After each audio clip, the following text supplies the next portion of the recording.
हाँ तो आई अब रुआ साहब के हम एगो भोजपुरी कविता सुनावत तनी। जौन की बादशाह प्रेमी की कविता हम सुनले भोजपुरी में, इतना सुंदर लगल, अच्छा लगल। तो हमरो भी मन कैलस कुछ अच्छा भोजपुरी में कविता लिखी और एक रचना भी कैनी भोजपुरी में, जो सच्ची घटना है एकदम से। देखी फरवरी महीना में और शादी में हम भी गए रहनी। वो दिन तिलक चढ़े वाला रहे, तिलक के तैयारी होते रहे, बहुत धूमधाम से तिलक तैयारी कल रहे, कोनो सजावट में कोनो कमी ना रहे। तिलक चढ़े, तिलकहरू अइले, तिलक चढ़े लगल, बम्फर सिस्टम लगल है, बम्फर चले लगल। तो कुछ घटना घटल जो हकीकत घटना, सच्ची घटना हम अपने भोजपुरी कविता में बयां करतनी। जरा सुनब जा, अच्छा लगी तो अच्छा लगी, उम्मीद बा कि अच्छा लगी रहा सबके। चलत रहे कुकुर भोज, खा खा के लोग भइले सोच। एक और रहे मुर्गा चावल, एक और लोग पूरी पर धावल। मिलके सब लोग सधावल, ना सधल तक घरे भेजवावल।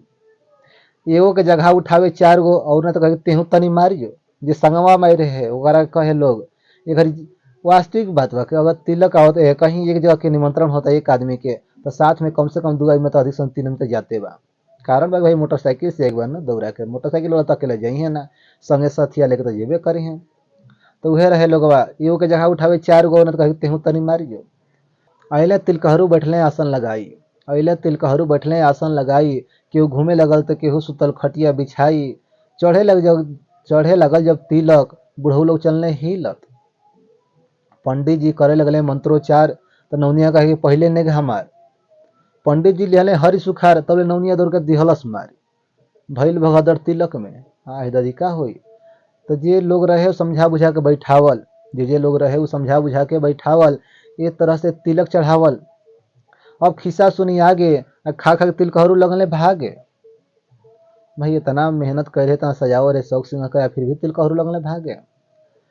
सजल स्टेज नाचे लगल नचनिया, सजल स्टेज नाचे लगल नचनिया। धावल देखे खातिर घर में से कनिया।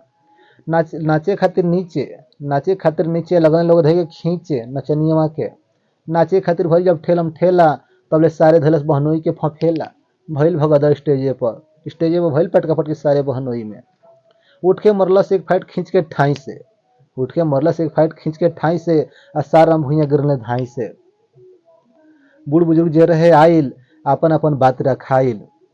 बूढ़ पुरानिया रहे वो समझावल, बूढ़ पुरानिया जे रहे वो समझावल। एक तरह से लोग झगड़ा बरावल।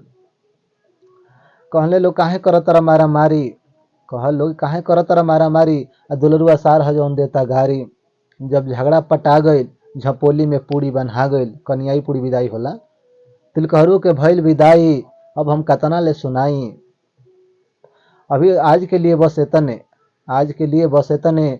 खुशी मिली आगे सुनब जेतने। अभी सुनौनी तिलक के खीसा, आगे सुनाई शादी के चलीसा। तब तक भाई लोग राम राम।